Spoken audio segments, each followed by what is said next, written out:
તો રાજકોટમાં ભાજપના પૂર્વ મંત્રી અરવિંદ રૈયાણી સક્રિય થયા છે। નિષ્ક્રિય થયા બાદ અરવિંદ રૈયાણીની તમામ કાર્યક્રમમાં હાજરી જોવા મળી। 2 વર્ષ નિષ્ક્રિય થયા બાદ ભાજપના કાર્યક્રમમાં દેખાયા। ભાજપમાં નિષ્ક્રિય અંગે અરવિંદ રૈયાણીએ પ્રતિક્રિયા આપી। ભાજપમાં હતો છું અને રહીશ તેવું અરવિંદ રૈયાણીએ કહ્યું। જો 2 વર્ષ સુધીની નિષ્ક્રિયતાને લઈને બોલવાનું ટાળ્યું હતું। મેં કીધું એવી રીતના કે નાનપણથી ભારતીય જનતા પાર્ટીનું કામ કરતો આવ્યો છું। પાર્ટીએ મને તક આપી છે। 30 વર્ષથી આ પાર્ટીની અંદર કામ કરું છું।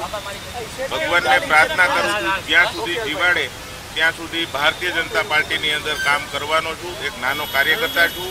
પાર્ટીએ મને ઘણું આપ્યું છે, મને સંતોષ છે અને હવે મારે ભારતીય જનતા પાર્ટીના માધ્યમથી લોકોની સેવા કરવી। ક્યાંય ગયો નથી હું। ભારતીય જનતા પાર્ટી મેં કીધું એમ ભારતીય જનતા પાર્ટીમાં જ છું। પાર્ટીએ મને ઘણું આપ્યું છે।